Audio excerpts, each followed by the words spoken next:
Hello students, this is Dr. V.S.K. Reddy and you are watching YouTube channel Concepts of Physics. Simple Harmonic Motion. इस chapter में जो important topic है it's a spring mass system.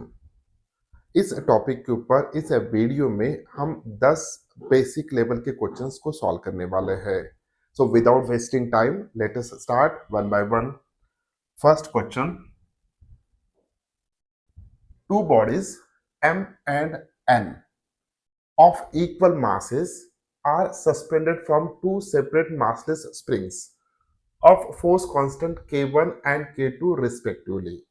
Okay, if the two bodies oscillate vertically such that their maximum velocities are equal, the ratio of the amplitude M to that of N is. यहाँ पे दो different SHMs हो रहे हैं. First body जो भी है वो m है और सेकंड बॉडी जो भी है वो n है. m ये बॉडी ऐसे स्प्रिंग को अटैच किया गया जिसका स्प्रिंग कांस्टेंट है k1 और n ये बॉडी ऐसे स्प्रिंग को अटैच किया गया जिसका फोर्स कांस्टेंट है k2. ओके, अब यहाँ पे दोनों सिस्टम्स में सिमिलैरिटी क्या है? दोनों का मास सेम है और दोनों की मैक्सिमम वेलोसिटी सेम है. ओके, तो ऐसे सिचुएशन में हम यहाँ पे वी मैक्स का फॉर्मूला यूज करेंगे सबसे पहले. So V max maximum velocity is equals to, general formula लिख रहा हूं मैं, it is equals to a into omega. A into omega. Okay, so omega को कैसे लिख सकते हैं हम? ओमेगा को हम ए इंटू ओमेगा को हम लिख सकते हैं अंडर रूट ऑफ, जैसे कि हमें पता है. सो m into omega square is equals to k है. So therefore omega square is equals to k by m होगा. So omega की वैल्यू होगा under root of k by m. So यहाँ पे k upon m.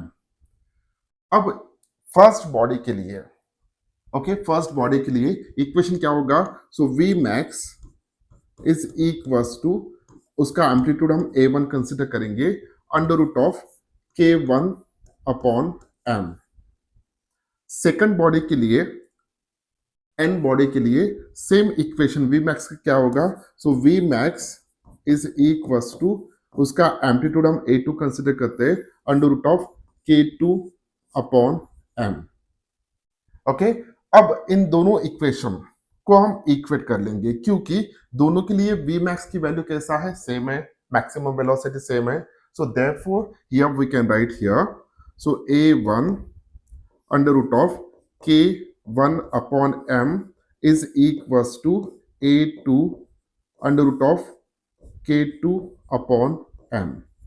Okay, so यहाँ पे हम और थोड़ा इसको ये कर सकते हैं. So A1 under root of K1 is equals to A2 under root of K2, क्योंकि दोनों में M सेम है इसलिए वो कैंसल आउट हो जाएगा. अब हमें क्या फाइंड आउट करना है?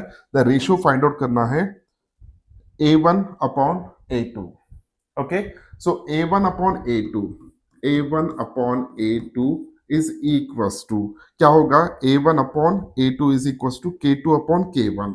सो under root of k2 upon under root of k1, जिसको हम ऐसे भी लिख सकते हैं under root of k2 upon k1.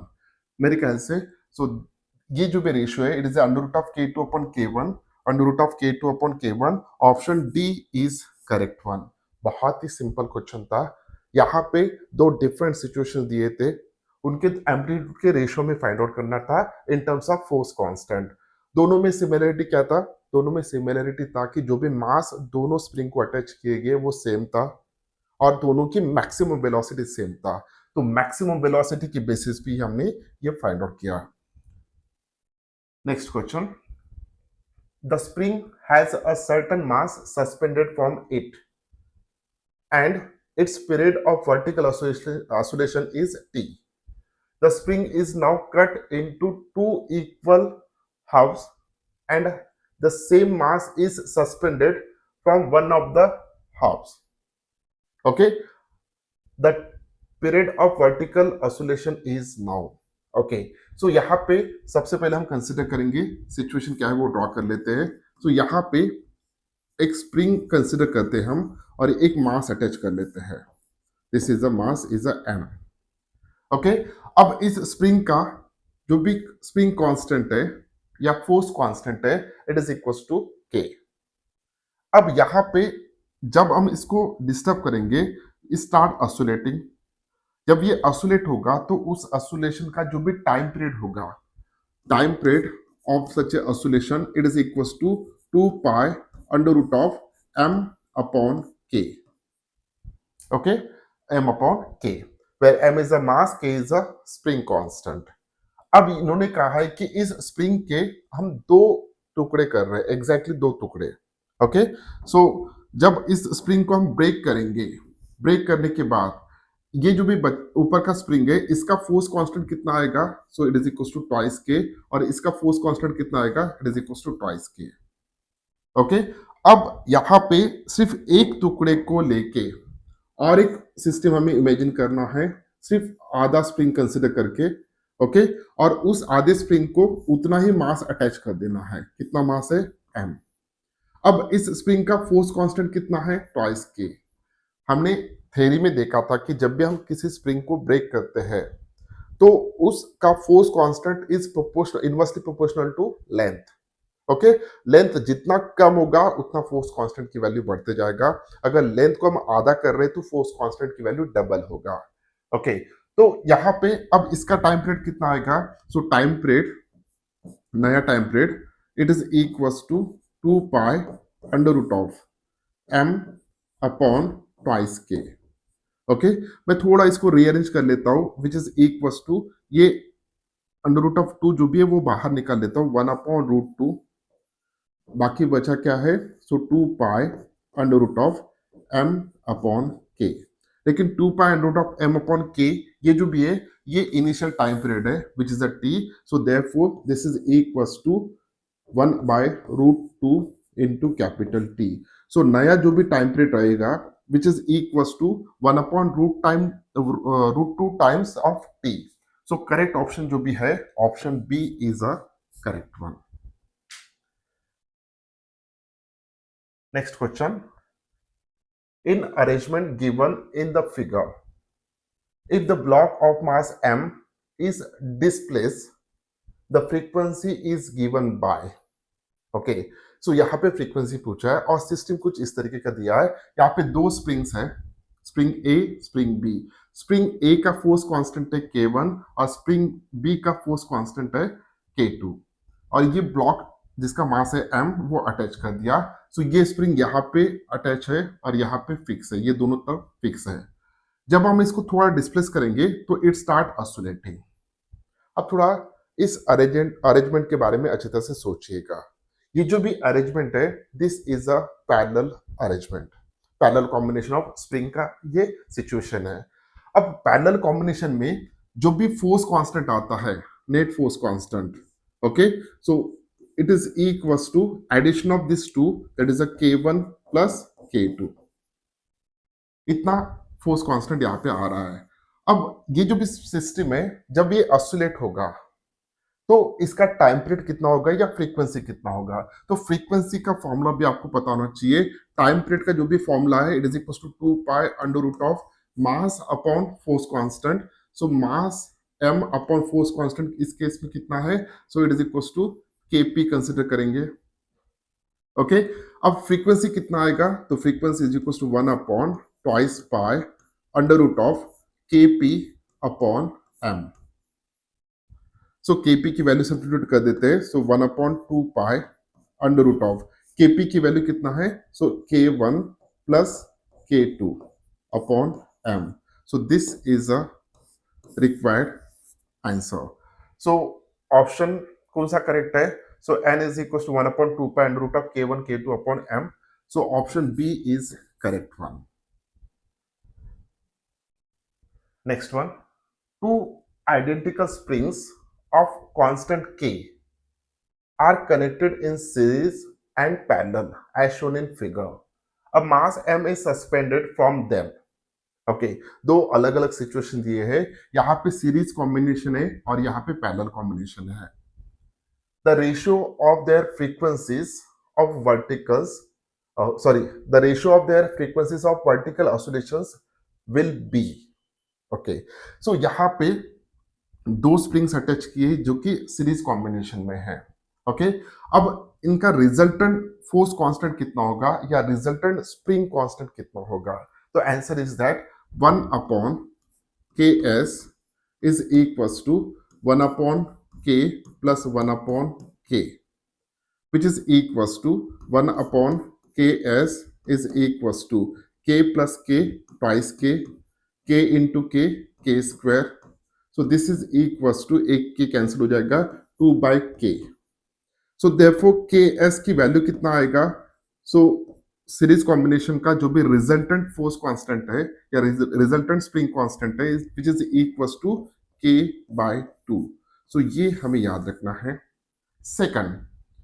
Second situation में यहाँ पे दो स्प्रिंग्स जो भी है वो पैरेलल कॉम्बिनेशन में अटैच किए गए. अब पैरेलल कॉम्बिनेशन में जब अटैच होता है तो रिजल्टेंट फोर्स कांस्टेंट जो भी होगा which is equals to K plus K, simple addition होगा यहाँ पे. So K P is equals to twice K. Okay, अब यहाँ पे हमें the ratio of their frequencies find out करना है. सो सबसे पहले series divided by parallel. Okay, so N S upon N P. तो एन एस का फॉर्मूला क्या होगा? So N S is equal to 1 upon twice pi under root of K S upon M. So K S कितना है? So it's a K by 2 upon M. Okay, so N P frequency in parallel combination, frequency of parallel combination कितना होगा? So 1 upon twice pi under root of twice K upon M. So यहाँ पे देखिए क्या cancel out होगा. 1 upon 2 pi get cancel. So this M get cancel, this K get cancel. So यहाँ पे 1/2 बचा है, यहाँ पे 2 बचा है. सो देयरफॉर फाइनल आंसर जो भी आएगा which is equals to under root of 1 upon 2 into 2, that's a 4, which is equals to 1 by 2. So ns upon np इनका रेशियो जो भी आ रहा है इट इज 1:2 आ रहा है. सो ns to np is equals to 1:2. The correct answer is option C. Okay, तो series combination में resultant force constant कैसे कैलकुलेट करना है ये आप समझ गए होंगे. पैरेलल कॉम्बिनेशन में फोर्स कांस्टेंट कैसे करना है? सिंपल एडिशन करना है. सो ये दोनों आपको याद होना चाहिए. Next question, a spring is stretch by 0.2 metre when a mass of 0.5 kg is suspended. When a mass of 0.25 kg is suspended, then the period of oscillation will be. Okay, so जो first information दिया है, एक spring को यहाँ पे stretch किया जा रहा है इतना डिस्टेंस. ओके, कितना मास अटैच करके? इतना मास अटैच करके. तो यहाँ पे हम सिंपल यूज करेंगे. पहले सबसे पहले फोर्स कांस्टेंट फाइंड आउट करते हैं. अब यहाँ पे देखिए एक रिजिड सपोर्ट है और यहाँ पे एक स्प्रिंग है. जैसे ही इस स्प्रिंग को मैंने मास अटैच कर देता हूँ तो इसका जो भी इलोंगेशन होगा, इनिशियल इलोंगेशन, एक्सटेंशन, वो एक्सटेंशन के बारे में यहाँ पे बात हुआ है. It is equal to 0.2 metre और मास कितना अटैच किया था? 0.5 kg. सो इलोंगेशन अगर हम कंसिडर करते हैं यहाँ पे, सो मान के चलिए कि ये इलोंगेट होके यहाँ तक आ गया. सो इनिशियल यहाँ पे होना चाहिए था और यहाँ तक. सो ये इलोंगेशन जो भी है इसको हम एक्स कंसिडर करेंगे. ओके, अब यहाँ पे कौन सा फोर्स एक्ट हो रहा है? It is equal to m into G. तो रिस्टोरिंग फोर्स जो भी प्रोड्यूस होगा that restoring force is equal to K X. So M G should be equal to K X. So M G is equal to K into X. G की value हमें पता है. Okay, M की value दिया है. सो 0.2, जी की value कितना है? 9.8, विच इज इक्वल टू के की वैल्यू फाइंड आउट करना है. एक्स की वैल्यू, ओके, थोड़ा गलत हो गया यहाँ पे. M G is equal to K X. M की वैल्यू कितना है? 0.5 मल्टीप्लाइड बाय जी की वैल्यू कितना है? 9.8, विच इज इक्वल टू के की वैल्यू फाइंड आउट करना है, एक्सटेंशन कितना है 0.2 ओके। सो अब थोड़ा रीअरेंज कर लेते हैं इसको। रीअरेंज करने के बाद के की वैल्यू जो भी आएगा this should be equals to, मेरे ख्याल से अगर हम 10 लेते हैं यहाँ पे, okay. So for easy going यहाँ पे 10 कंसिडर करते हैं। सो ये 25 न्यूटन आएगा, 25 न्यूटन पर मीटर इतना आएगा के की वैल्यू, ओके। अब के की वैल्यू हमें पता चल चुका है। के की वैल्यू पता चलते ही अब हम क्या फाइंड आउट करेंगे, अब हम टाइम पीरियड फाइंड आउट करेंगे। सो टाइम पीरियड का फॉर्मूला क्या होगा, T is equals to 2 pi under root of m upon g, sorry m upon k, so which is equals to 2 pi under root of m की value कितना है, सो m की value यहां पे दिया है, सेकंड टाइम कितना मास अटैच करें हम 0.25, और ये कितना है k की value, it's 25 newton per metre, okay. So this is equals to 2 pi under root of, जब इसको सॉल्व करेंगे तो 1 अपॉन 100 आएगा, so it is equals to 2 pi upon 10 आएगा। सो पाई की वैल्यू सब्स्टिट्यूट कर देते हैं, सो 2 multiplied by 3.14 upon 10, okay, so this is equals to 6.28 upon 10, which is equals to 0.628 second, okay। so correct option जो भी है इसका, it's a option B is correct one, 0.628 second। तो सबसे पहले देखिए इस प्रॉब्लम में जो भी इंफॉर्मेशन दिया था उसके बेसिस पे हमने के की वैल्यू फाइंड आउट किया, उसके बाद टाइम पीरियड का फॉर्मूला निकाल के यूज करके हमने टाइम पीरियड फाइंड आउट कर लिया। Next question, the mass m is suspended from a spring of negligible mass. The spring is pulled a little and then released so that the mass executes simple harmonic oscillation with the time period of t. Okay, तो mass कितना है m दिया है, spring constant हम k consider कर लेंगे।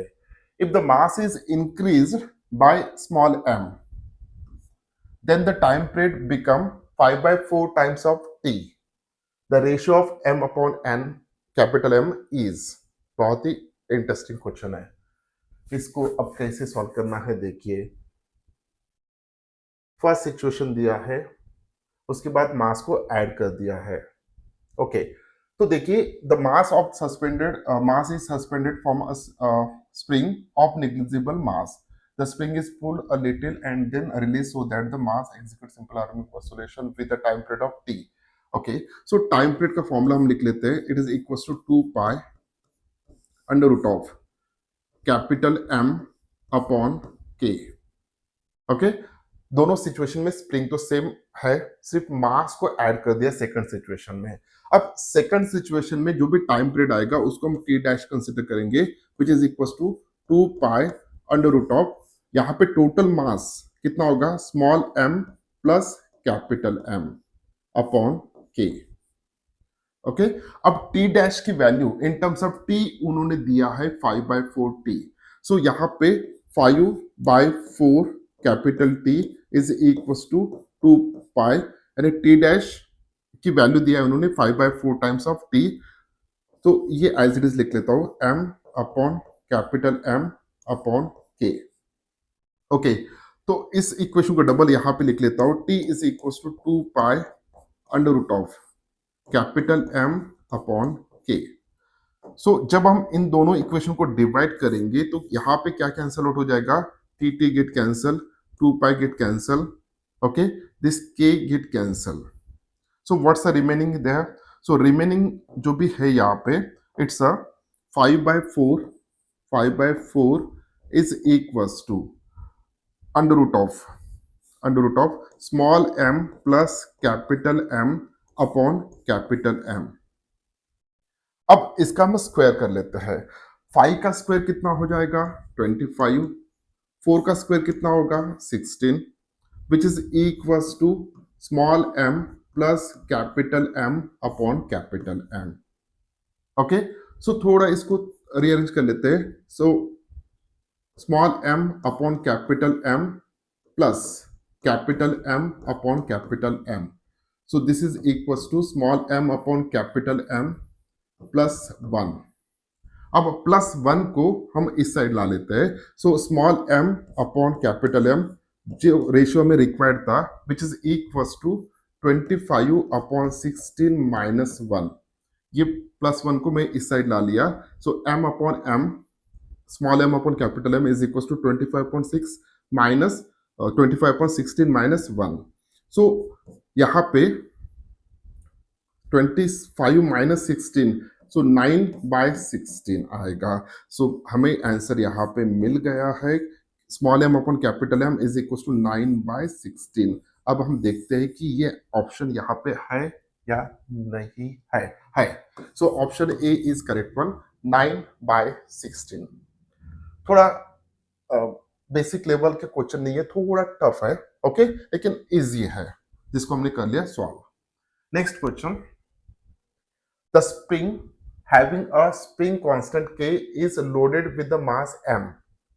The spring is cut into two equal parts and one of these is loaded again with the same mass. The new spring constant is, जिसके बारे में हमने ऑलरेडी डिस्कस किया है, it should be equals to twice K. क्यों? क्योंकि जब किसी स्प्रिंग को हम कट करते हैं, ओके, तो यहाँ पे अगर कोई भी स्प्रिंग हम कंसिडर कर रहे हैं, अगर स्प्रिंग का लेंथ जो भी होता है, so force constant is proportional to 1 upon length. अगर लेंथ को हमने आधा कर दिया तो फोर्स कांस्टेंट की वैल्यू डबल हो जाएगा. So 2K is a correct answer. Next question. The weightless spring which has a force constant oscillates with a frequency n. When a mass m is suspended from it, the spring is cut into two equal halves and a mass 2m is suspended from it. The frequency of the oscillation will now become. अब यहाँ पे देखिए इन्होंने क्या किया है. So सबसे पहले जो भी स्प्रिंग है उसको उसकी फ्रीक्वेंसी n है जब मास m अटैच किया जा रहा है. मान के चलिए कि जो भी स्प्रिंग यहाँ पे दिया है उसका फोर्स कांस्टेंट है k और उसकी फ्रीक्वेंसी दिया है n और उसके बाद जो भी मास अटैच किया हमने m. सो फ्रीक्वेंसी का फॉर्मूला क्या आएगा? It's equal to 1 upon twice pi under root of k by m. So इतनी फ्रीक्वेंसी उसका रहेगा जो भी फर्स्ट सिचुएशन दिया है. अब उस स्प्रिंग को उन्होंने कट कर दिया आधे में से. ओके अब स्प्रिंग को जैसे आधे में से कट करेंगे तो बचा हुआ जो भी स्प्रिंग का एक पार्ट है उसमें से एक पार्ट हमें लेना है. तो उस एक पार्ट जो हम आधा पार्ट ले रहे हैं उसका फोर्स कांस्टेंट कितना हो जाएगा? ट्वाइस के. अब नए सिचुएशन में फोर्स कांस्टेंट की वैल्यू का ट्वाइस के और नए सिचुएशन में मास को अटैच करना है हमें ट्वाइस m. तो नया फ्रीक्वेंसी जो भी होगा this new frequency should be equals to 1 upon twice pi under root of force constant की वैल्यू है twice K upon total mass attach किया twice m. So 2 get cancel. So this is equals to 1 upon twice pi under root of k by m. यानी जो भी frequency पहली थी उतनी ही frequency अभी भी आ रहा है. सो फ्रीक्वेंसी सेम है. सो फ्रीक्वेंसी कितना रहेगा? It's option A. Okay next question. I think और एक क्वेश्चन हमें सॉल्व करना है. The vertical extension in a light spring by a weight of 1 kg suspended from the wire is 9.8 centimeter. The period of oscillation is. Solve कर सकते हैं. कैसे? देखिए यहाँ पे एक स्प्रिंग है, मासलेस स्प्रिंग दिया है. अब इस स्प्रिंग का इनिशियली इतना लेंथ है. ओके जैसे ही हम कोई लोड अटैच करेंगे तो लोड अटैच करने के बाद इस स्प्रिंग का एलोंगेशन हो रहा है. ओके सो इस स्प्रिंग का नया पोजीशन क्या होगा? कुछ इस तरीके का रहेगा. तो इनिशियली यहाँ पे ये मेन पोजीशन था. ओके जैसे ही मैंने मास अटैच कर दिया उसका थोड़ा एक्सटेंशन हुआ है. ये जो भी एक्सटेंशन है मान के चलिए कि x इतना एक्सटेंशन है. अब हमने फोर्स कितना अटैच किया है? So it is equal to mg इतना फोर्स आपका अटैच कर रहे हैं mg इतना. ओके, सो इसके बेसिस पे हमें एक फॉर्मूला पता है, that is equals to mg is equals to k into X. mg is equals to k into X. तो जो भी इंफॉर्मेशन सबसे पहले दिया था उसके बेसिस पे हम यहाँ पे क्या फाइंड आउट करेंगे, हम k की वैल्यू फाइंड आउट करेंगे। सो m की वैल्यू कितना है 1, g की वैल्यू कितना है 9.8 इज इक्वल्स टू k की वैल्यू हमें फाइंड आउट करना है, x की वैल्यू कितना दिया है, तो x की वैल्यू दिया है, एक्सटेंशन कितना है 9.8 सेंटीमीटर। तो इसको अगर ऐसा यूनिट में लेते हैं तो it should be equals to 0.098। Okay, so k की वैल्यू यहाँ पे कितना आ रहा है, k की वैल्यू कितना आएगा यहाँ पे, so it is equals to 100 newton per metre. So इतना k की वैल्यू यहाँ पे आ रहा है। अब टाइम पीरियड ले लेते हैं। सो टाइम पीरियड फॉर्मूला क्या है, सो टाइम पीरियड का फॉर्मूला है t is equals to 2 pi under root of m upon k। So 2 pi under root of m की वैल्यू कितना दिया है 1 kg दिया है। ओके, सो 1 अपॉन k की वैल्यू है 100। So this is equals to 2 pi upon 10। Okay, 2 pi upon 10 second. तो यही आंसर रिक्वायर्ड है। So option C is correct one. Next one, this is the last question. A particle of mass 200 gram execute SHM. The restoring force is provided by the spring of force constant 80 Newton per meter. The time period of oscillation is. Okay, so बहुत easy है क्योंकि यहाँ पे मास दे दिया और k की value दे दिया। This is a force constant, okay, 80 newton per metre. So time period is equals to 2 pi under root of k upon m upon k। So this is equals to 2 pi under root of m की value कितना है 200 gram है, means 0.2 upon 80। Okay, so this is equals to 2 pi under root of 1 upon 400 होगा, 1 upon 400। This is equals to 2 pi upon 20। okay, 2 pi upon 20, so this is equals to pi upon 10, which is equals to 3.14 upon 10, which is equals to 0.314 second। so ये option यहाँ पे है क्या, so 0.31 second दिया है। Okay, 4 को उन्होंने drop कर दिया, so 0.31 second is the correct answer. बहुत इजी क्वेश्चन था। ये था discussion about how to solve MCQs related with the spring mass system। ये बेसिक लेवल्स के क्वेश्चन हमने यहाँ पे सॉल्व किए हैं। जैसे जैसे हम आगे सॉल्व करते जाएंगे तो हायर लेवल के क्वेश्चंस भी हम सॉल्व करना है। उम्मीद करता हूँ कि वीडियो आपको अच्छा लगा। अगर वीडियो अच्छा लगा तो इस वीडियो को लाइक कीजिए, अपने दोस्तों के साथ शेयर कीजिए और चैनल को सब्सक्राइब कीजिए। मिलते हैं नेक्स्ट वीडियो में, तब तक के लिए thank you very much, bye bye.